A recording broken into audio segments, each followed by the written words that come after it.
welcome back to the Imagine Futures Conference hosted by Just Leaders under the Center for Sexualities, AIDS and Gender. Thank you once again for joining us to this very exciting program. We have so many speakers who we're hoping will be inspiring and also share quite a lot of knowledge which you may or may not have come across. Today, we have as our first speaker, S.H. Kumalo, and I'm about to read all about him in his bio. So S.H. Kumalo has received his formative training from Rhodes University, where he read in political and international studies, anthropology, and philosophy, a triple major, and was awarded the Mandela Rhodes Scholarship in his honors years in 2007. He holds a Master's of Arts, cum laude, in political philosophy from the University of Pretoria's Department of Political Science and is reading for his PhD in the Department of Political Sciences at the University of Pretoria. His PhD is looking at how to model an inclusive national identity in South Africa using the work of William Wellington Gqoba and S.E.K. Mqhayi. He is the recipient of the Harvard South African Fellowship commencing in September 2022 and is a Mail and Guardian Top 200 Young African in the Education Department from 2020. Please can you help me welcome S.H. Kumalo.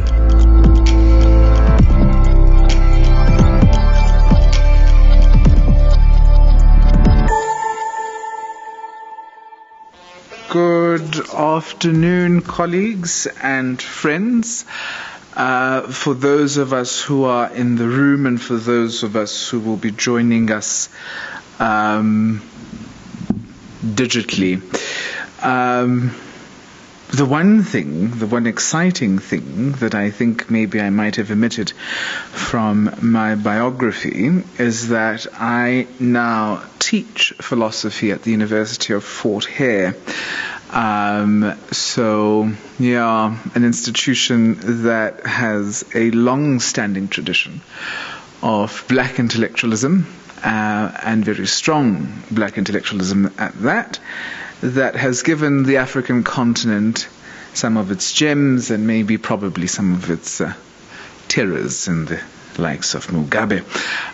But in any case, that's not the point. That's just a joke, by the way. Today I am going to be talking through the concept of pedagogic obligation in developing a decolonial and contextually responsive philosophical approach.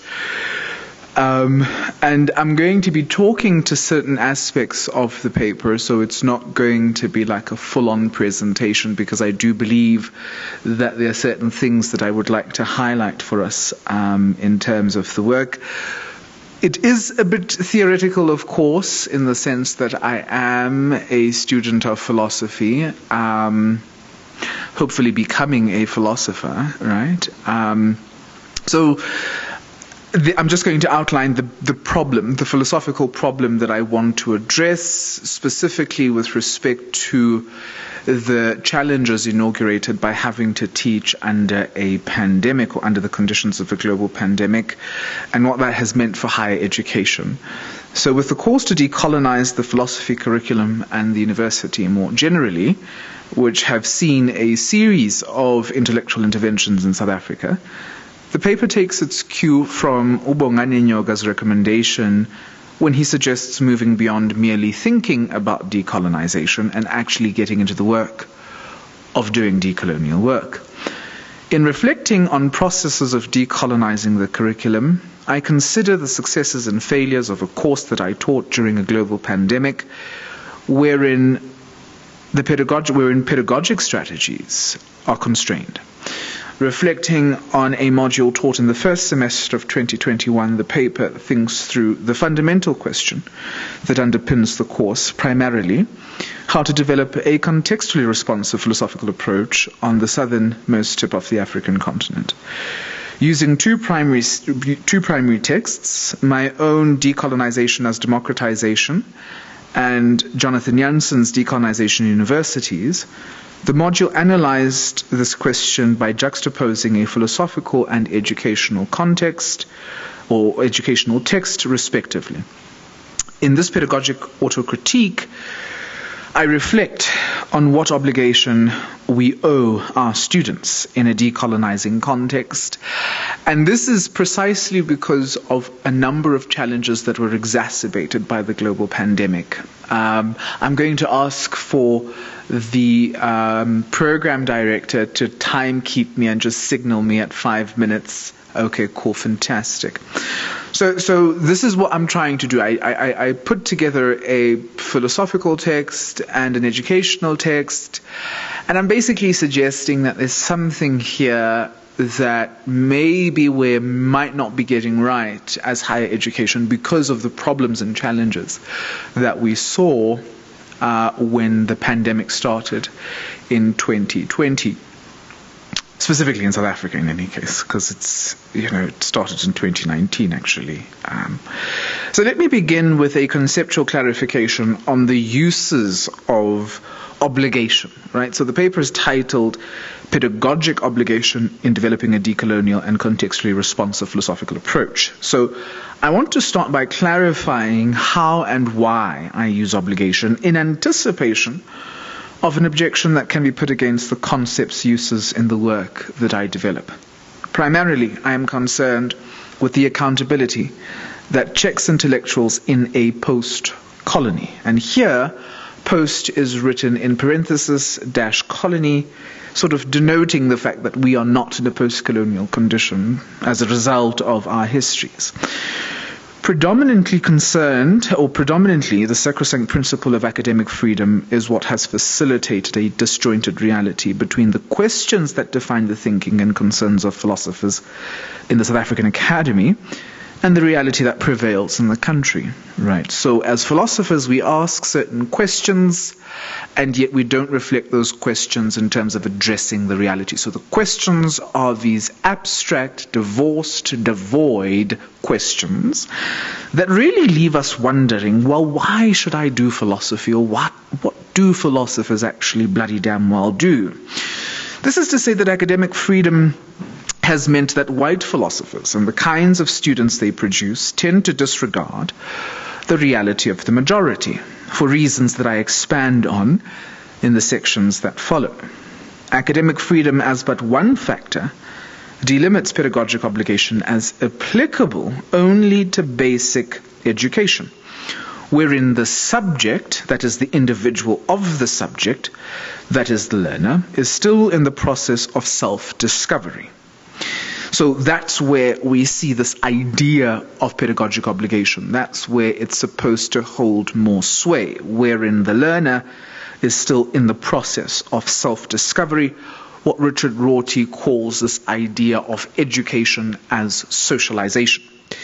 This is aptly demonstrated by Hannah Arendt when she writes about the crisis in education and theorizes the relationality of the child to education as follows, and I quote, "The child, the subject of education, has for the educator a double aspect. He," and I'm using her direct quote here, I'm not being gendered in the language that I use, "he is new in a world that is strange to him, and he is in a process of becoming. He is a new human being, and he is a becoming human being." Close quote. Obligation in this schema is inaugurated by the responsibility that the adults have toward the child, who is the subject of education, a matter that Arendt has also aptly and unequivocally frames in the following way. And I quote again from her, which is, and here this is like, she does some really cool stuff here. This is like intensely cool. "Insofar as the child is not yet acquainted with the world, he must be gradually introduced to it. Insofar as he is new, care must be taken that this new thing comes to fruition in relation to the world as it is." Close quote. So that's not the shooter. You're going to hear the shooter soon. Subsequently, without this care, which is demonstrative of a lack of responsibility on the part of those tasked with educating the child, Arendt maintains that this responsibility is not arbitrarily imposed upon educators. It is implicit in the fact that the young are introduced by adults into a continuously changing world. Here's the shooter. Anyone who refuses to assume joint responsibility for the world should not have children and must not be allowed to take part in educating them. I'll read that again. Anyone who refuses to assume joint responsibility for the world should not have children and must not be allowed to take part in educating them. This is where I derive the concept of pedagogic obligation and its uses in my argument, insofar as it pertains to the process of aiding humans on the journey of fully becoming human. And of course, this speaks to a holistic understanding of the world as it is, not merely just a theoretical and abstract conception of the world. This process, it must be considered, is fundamental in a context that is characterized by stark racial inequality along economic and political conditions of possibility. Whiteness, owing to historical reality, is still more advantaged than blackness or indigeneity, even after nearly 3 decades of democracy in the country.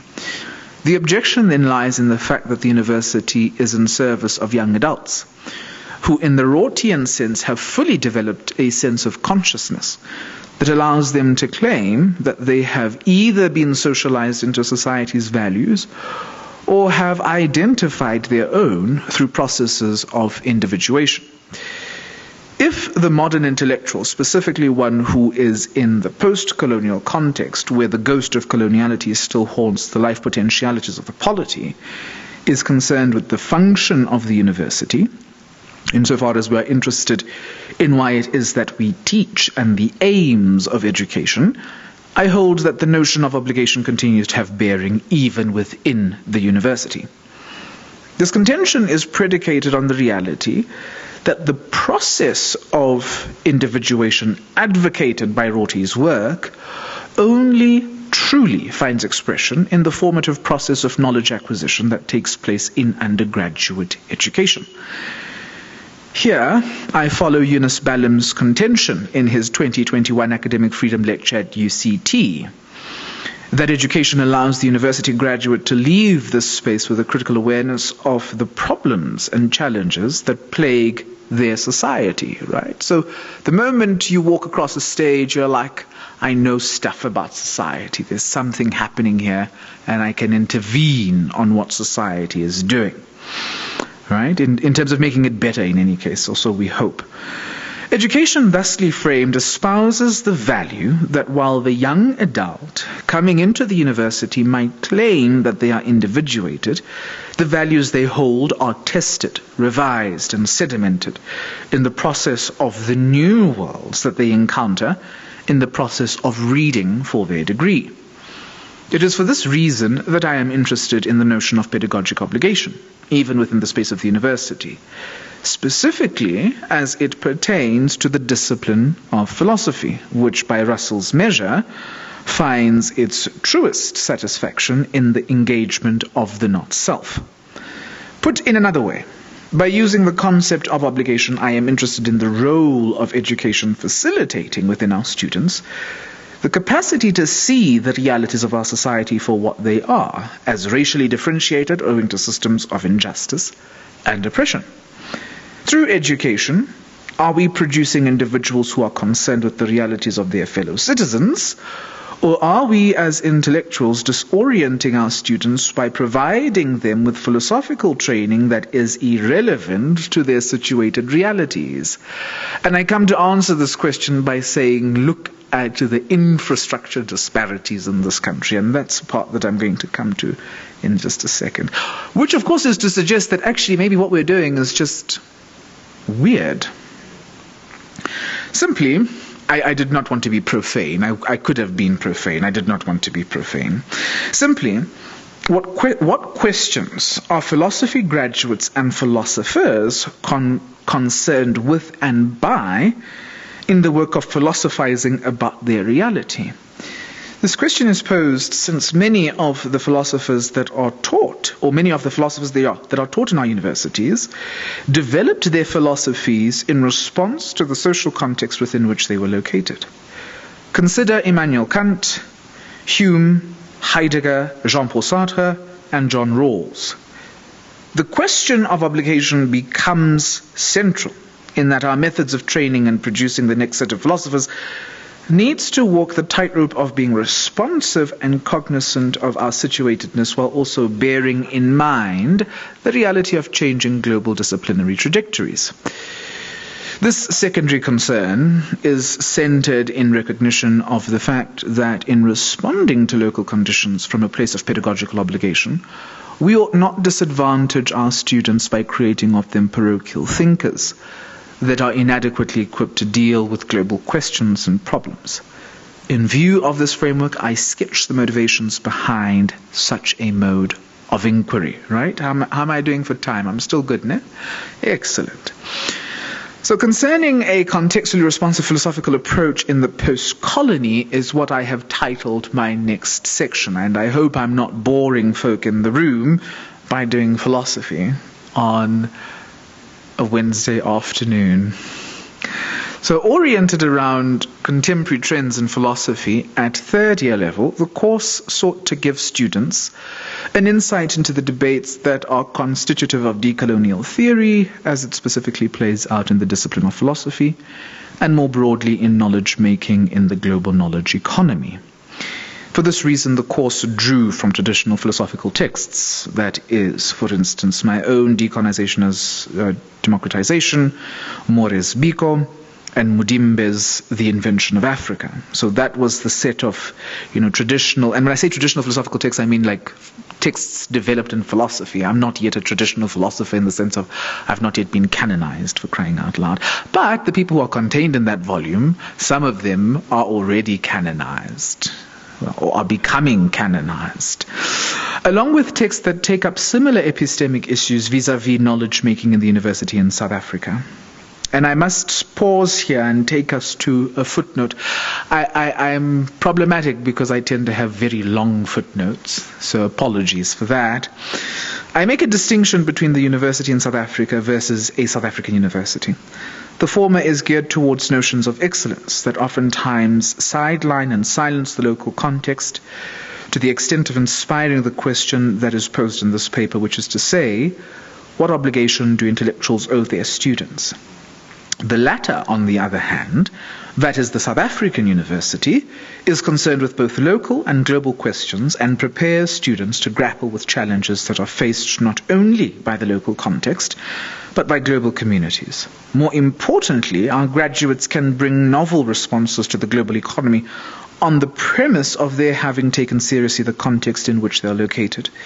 It is for this reason that the secondary question that is considered deals with a contextually responsive philosophical approach that does not close off our students to the global trajectories of the development of the discipline. It is my humble submission that what we have in our country is a university in South Africa and not a South African university, which subsequently necessitates decolonization. So this idea then is to say that in the context of having a South African or a university in South Africa and not a South African university, we read both, like philosophical texts, and we juxtapose these with the likes of Bongani Nyoga's the social and political thought of Achima Feje, Jonathan Janssen's Decolonization Universities, Marcia Milazzo's work wherein she critiques the kind of responses that we see from white liberals when it comes to issues of race and raciality. Ali A. Mazroui's The Political Values and Educated Class in Africa.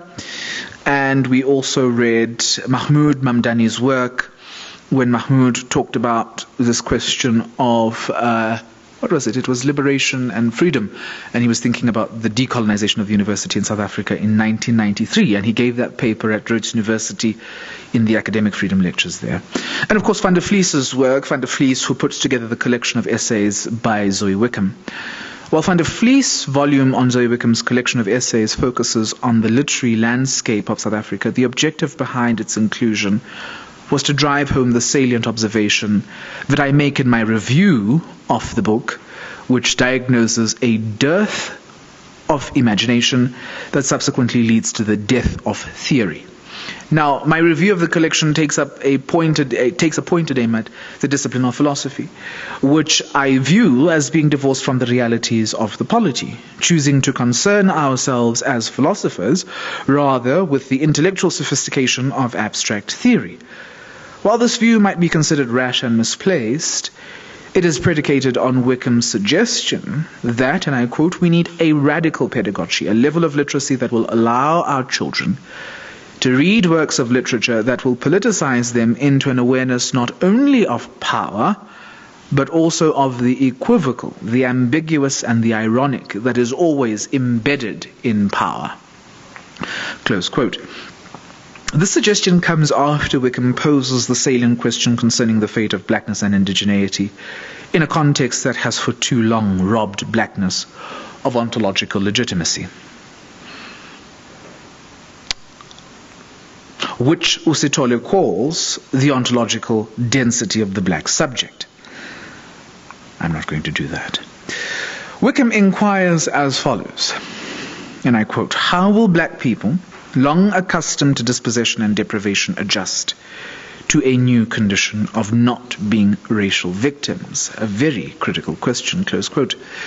The combination of philosophical and educational along with social science theory texts was deliberate, as suggested by Wickham's recommendations of a radical pedagogy, in that the course sought to answer the question of how to develop a contextually responsive philosophical approach, that is, one that draws from and responds to the local issues that define the lives of contemporary citizens.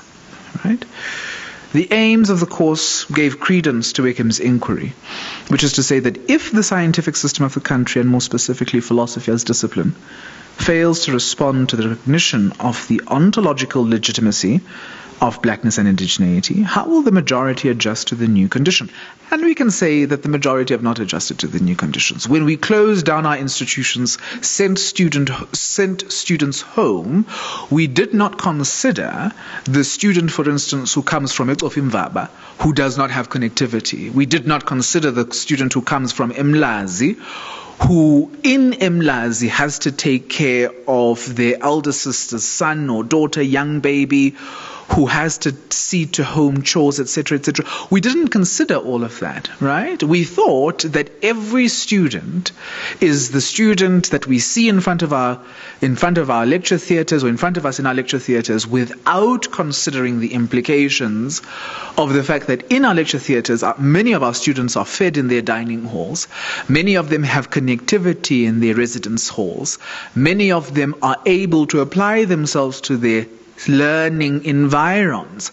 And it was interesting when this kind of assumption was made, specifically in historically white institutions, such as the one at which this conference is being hosted, whereby we all think that all of our students within our lecture theatres come from a certain socioeconomic predisposition, which was not the case. And subsequently, students fell by the wayside. In the main, the philosopher is asking questions that are weird in my own assessment. Because if they were asking relevant questions, surely the kind of training that we subject the engineer, the scientist, the agricultural economist, the training that we subject our students to should have adequately responded both infrastructurally as well as socioeconomically to the condition of our country. And yet, it has not. Ognaloko, we are producing graduates who want to earn a fine salary and live in Sandton and drive a flashy car. But in any case, asikho lapha sidlule. There is an objection, of course, that can be put against Wickham, however, in that her question concedes to the notion of South Africa as a post-colonial context, post-colonial being written as one word, no longer defined by the majority, that is blackness and indigeneity, as located at the receiving end of epistemic imposition and cognitive injustice. The reality, of course, is the reverse. Ours is a post, in parenthesis, dash colony, and not a post-colony as written as one word. My objection to Wickham's question is premised on the fact that the majority still exist under conditions of abject poverty, which is itself the result of the continuing rise of racial and economic inequality. Such an observation is what has led to this pedagogic autocritique, which seeks to understand the obligation that the philosopher owes to their students in a decolonizing context.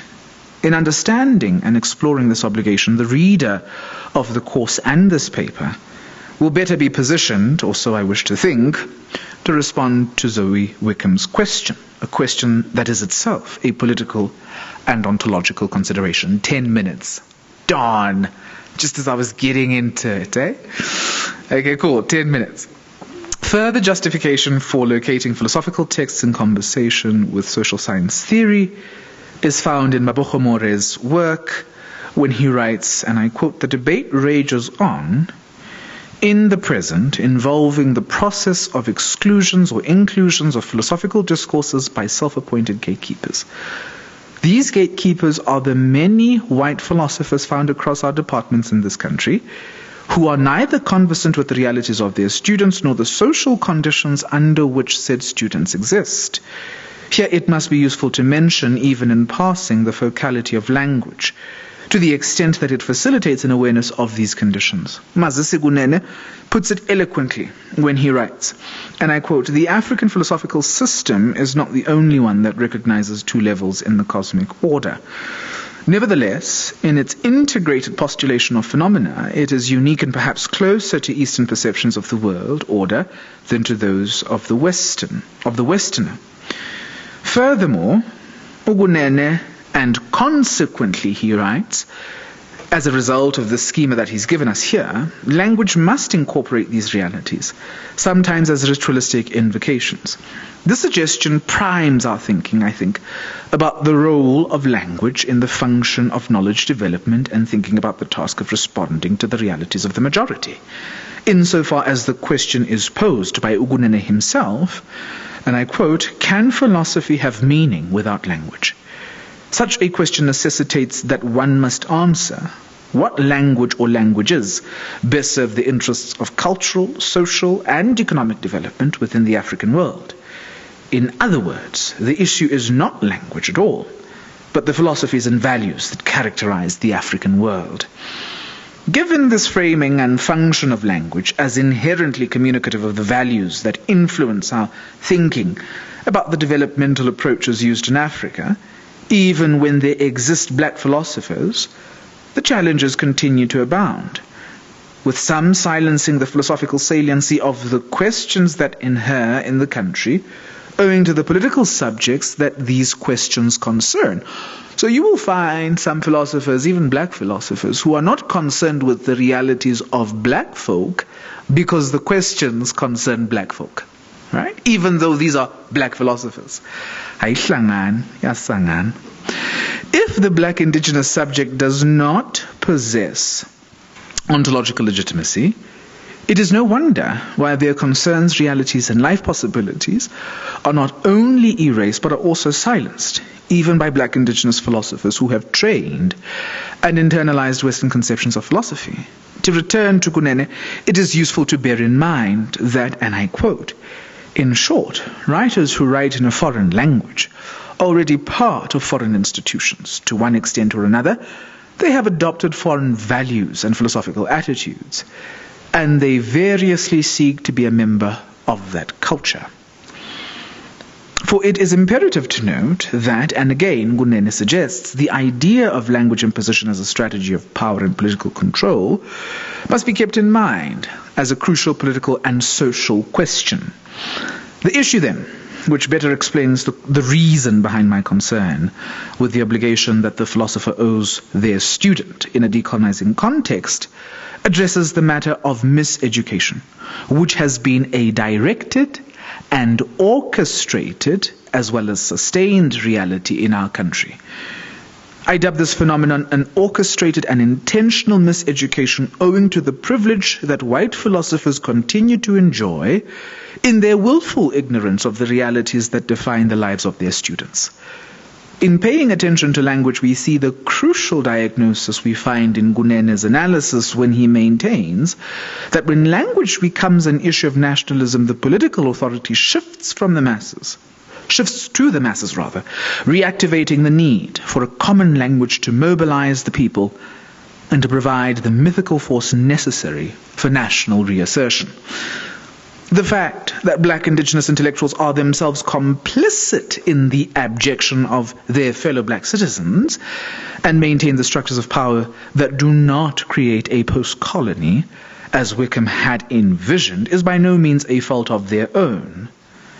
Right? And I'm going to skip through some of that. Simply, the miseducation that began with those black intellectuals who dismiss and disqualify certain philosophical questions owing to who is asking them continues to define the South African Academy and philosophy as discipline, which inhibits our capacity to respond to Wickham's question with respect to how the majority will adjust to the new reality of not being racial victims, because she presupposes that we are no longer racial victims, which I think is nonsensical. Well, anyway, I'm going to clarify that during the question and answer session, because I think it's a bold claim. At a deeper level, and taking the objection against Wickham further, one can read her question as naive, in that her reading of South African reality fails to recognize the epistemic racism that defines the country. This objection does not, however, take away from her timely and incisive analysis in Culture Beyond Color. Rather, the suggestion is that in applying ourselves to the pedagogic obligation that the philosopher owes to their student, our context can truly begin to realize the ambitious hope that permeates the writing of intellectuals such as Wickham, Gunene, and Jabulo Ndebele in his The Rediscovery of the Ordinary, as but a few examples.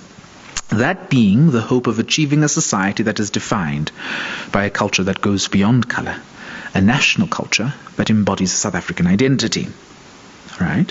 Now, I want to just quickly read ahead because there's some stuff that I want to do here, and then I'll sit down. How am I doing for time? 5 more minutes? Okay. It's like you're stealing time away from me, Naledi, but okay. So having given the context for the relevance of the course, right? So the course is considering all of these challenges, the course that I taught at third year level. It considers all of these challenges. Now, having given the context of why the course was taught, in view of trends in contemporary philosophy, I trust that it is no longer lost on the reader why I am considering the question of the pedagogic obligation that the intellectual owes to their student. Specifically, if we are aiming to create a South African university and not merely interested in the task of fashioning and maintaining a university in South Africa. Here I wish to elaborate on how I will proceed with the analysis as I develop it in the paper. In the first instance, I will look at the objectives of the course and the learning outcomes. This is done with the intention of further explaining the question that is posed in the paper around the obligation we owe our students. The auto-critique aims to read these course objectives and learning outcomes against the reality of teaching in a context where pedagogy is compromised by the pandemic. In a situation that is defined by some incredible failures of the university in South Africa, a social institution that was unable to respond to the crisis of remote online instruction, into which the sector was thrust by the pandemic. I subsequently consider the drawbacks of teaching remotely. Simultaneously, I am also interested in what opportunities were or are presented by the form of knowledge democratization that is seen in our lecture theatre spaces seeping into the living rooms, bedrooms, dining room tables of our students. Which is where you all took your classes, right? If you took classes, by the way. So the indistinguishability that comes with the challenge and opportunity of teaching online inspires the consideration of whether the contemporary philosopher, who is keenly aware of the obligation that we owe our students, becomes the proverbial Socrates, who is tried and murdered for corrupting the youth. So when the stuff seeps into your living rooms, bedrooms, wrap up, okay. So when our thoughts and ideas seep into your living rooms and your bedrooms, do the ideas that we communicate to you create of us this incredibly terrible lecturer? How dare he consider such ideas with mommy's little boy or mommy's little girl? You know what I mean? Is that what's happening? Or are we really democratizing the opportunity of the kind of knowledge that we create in the space? A democratization that allows mommy and daddy, maybe, to kind of get rid of their prejudices.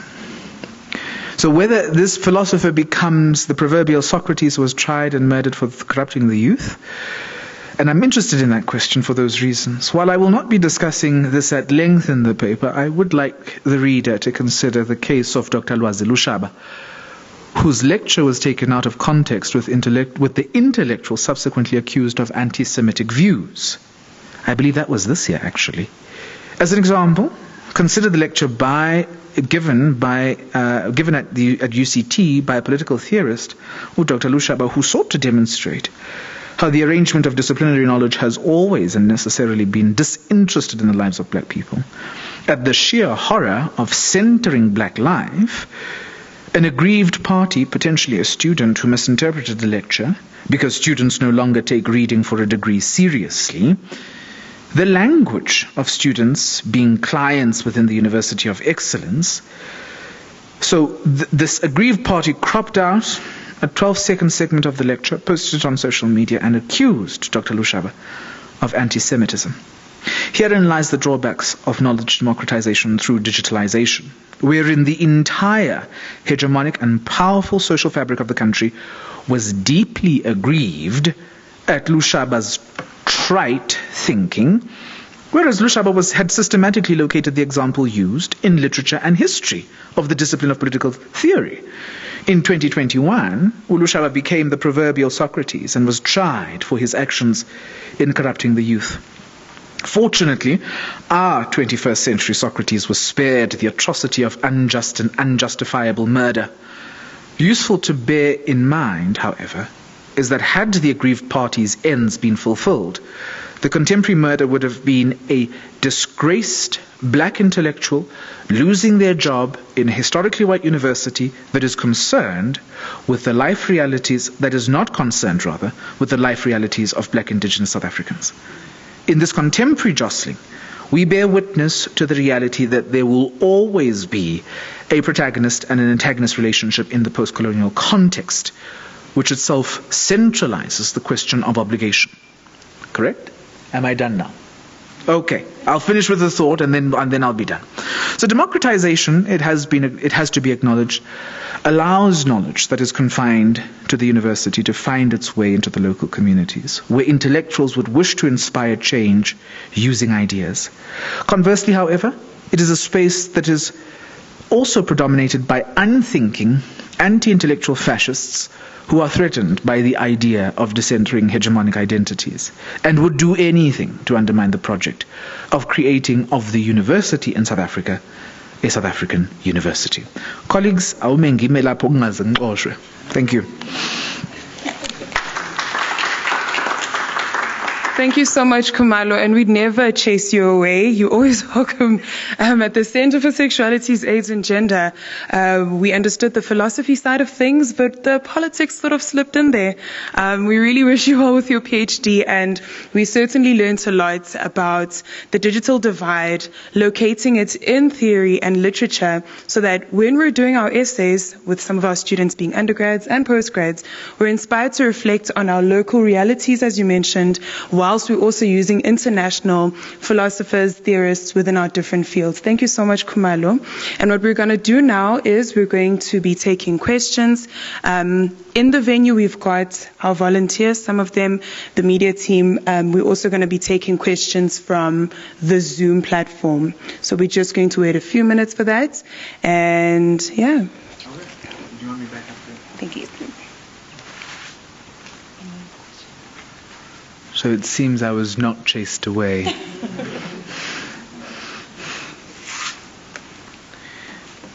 I don't have a pen, Naledi, to take the questions.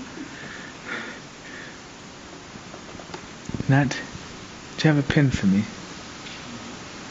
Thank you. Okay, thank you very much, Kumalo, for that very insightful discussion. I just had a question, I think, around the phrase that you used about a South African university and a university in South Africa. And I started to think about other African countries, and myself being from Kenya was thinking about just how this same concept, would you say that the same kind of dynamics around decolonization are also consistent in other African countries, considering that African countries have had a much longer period, of decolonization, if that's what we'll call it, and how does this play out, considering they've had a much longer period to decolonize? And if you know anything, or you can comment on the progress during the course of the pandemic, and how they have been able to respond. Just the difference between the two. Sure. Let me start with the easier question, which is the South African university versus the university in South Africa. Two things about that. In the first instance, I'm not appealing to, and I know you did not suggest this, but I like the question because it allows me to clarify this particular point. I'm not appealing to a nationalistic approach that forecloses the South African scientific system from the African continent. I think what I'm appealing to is a scientific system that recognizes its situational locale, right? So we're on the African continent, on the southernmost tip of the African continent. What's our research saying? What's our research doing, right? And I'm interested in that question specifically in the humanities and social sciences. If you think about the number of countries that are still anti-queer in terms of legislation, in terms of contemporary cultural values, how does our scientific system that is so pro gender parity, equity, and the recognition of gendered identities, how does the scientific system influence the trajectory of what is happening in our fellow African countries, right? So that's what I'm interested in, that particular relationship of the humanities and social sciences within the African continent. And so when I talk about a South African university, it would respond to that particular problem. So that's the easier question. So it's not nationalism, it's contextual specificity that responds, right? The more harder question is the question around how and what has been the institutional responses of other scientific systems on the continent. I think a lot were paralyzed by the system for a series of reasons. The first is to say, again, if we think about it, connectivity is a problem. We're not thinking about the rural individual who's located in an unconnected village. We're not thinking about, and a lot of students come to the city-state that is the university, the city-state of the university that provides residence accommodation, uncapped free Wi-Fi, meals, infrastructure, research infrastructure in terms of accessibility to libraries and so forth and so on. And when we sent our students home because we did not want the city, the city-state that is the university to be an epicenter of the pandemic and to kill many of you, we don't want you dead. We actually still want you in our seats. When we sent you home, one of the things that we did not think about was precisely that. And it demonstrates a conversation that in 2015 was brought up in South Africa, which is to say the decolonial move needs to be an all-encompassing move in the sense of we've got to be thinking about service delivery, we've got to be thinking about governance, we've got to be thinking about access, right? Who has access and who doesn't have access, and not only within the university, but we've got to be training a graduate who's able to go out there and think about this in the work environment, whether they're a town regional planner, whether they're an engineer, whether they're a scientist. And I think a lot of the entire African infrastructure was caught off guard. And I'll tell you why I say that. I say that because of a paper that I reviewed for a journal. I will not mention the journal, but I reviewed this paper where the critical problem was thinking about research infrastructure within the Kenyan system. Now, as you're aware, in the Kenyan system, there You've got a large proportion of institutions being privatized, and then you've got public institutions, and there's also a disparity in the sense of urban universities and rural institutions. What the authors were arguing was that the gulf that exists between private urban institutions and public rural institutions is immense in terms of research infrastructure accessibility. And they were just talking about access to information in the sense of access to research publications online. And they were making the argument for what we call open access publishing, right? So just on that level, at a researcher's level, there are a number of challenges. I have not even begun to think about the nightmarish reality that afflicted students. I wonder if that answers the question, colleague. Excellent, it does. Do we have any Zoom questions? Seems like we don't have any Zoom questions at the moment. Do you have a follow-up, colleague, or should I take my seat at this point? Take my leave? And I think just as a way of concluding, this particular session, I think part of what we've got to be thinking about when we're thinking about accessibility, specifically within the theme of the conference, we've got to be thinking about, because I have a particular proclivity toward the institution of education. I am an academic, after all. If I didn't love my job, it would be weird for me to be standing here and doing this kind of stuff. And I think that a lot of it starts in education, right? In the sense of really what kind of graduate is walking out of the University of Pretoria, of the University of KwaZulu-Natal, of the University of Fort Hare, of Stellenbosch, UCT? Is it somebody who is really thinking, I'm going to make cash dollar now, and I want to live in Sandton, or I want to live in Rosebank, or I want to live in Constantia? Or is it somebody who's saying, I'm actually quite interested in propelling development and working with the institutions that we have, incapacitating them such that we can realize the dream of democracy, right? Because what is democracy fundamentally? It's opening up the space, allowing accessibility into the space in terms of decision making for the polity.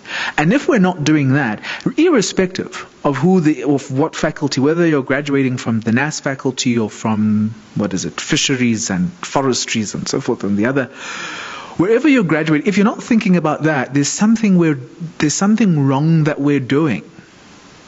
If you're thinking about, I want to make cash dollar, and you're not thinking about your fellow citizen, there's something fundamentally wrong that the institution is doing, whether it is a South African university, whether it is Cambridge or Harvard. There is something wrong that we're doing if you're not willing to use your education to better society. Thanks, Naledi. Thank you so much.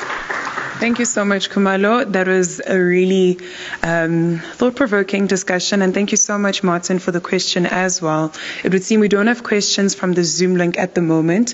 What's going to happen is we're going to be taking a break, and later on we're going to be joined by a panel on these beautiful seats, which you will see later on, and we will be discussing sexual and reproductive health and rights. It'll be a panel discussion based on the shocking statistics of adolescent pregnancies and the real implications from these women who have worked with high school learners and are willing to share all the information that they've come across in their fields of work. Thank you so much, and we'll see you at 4 o'clock.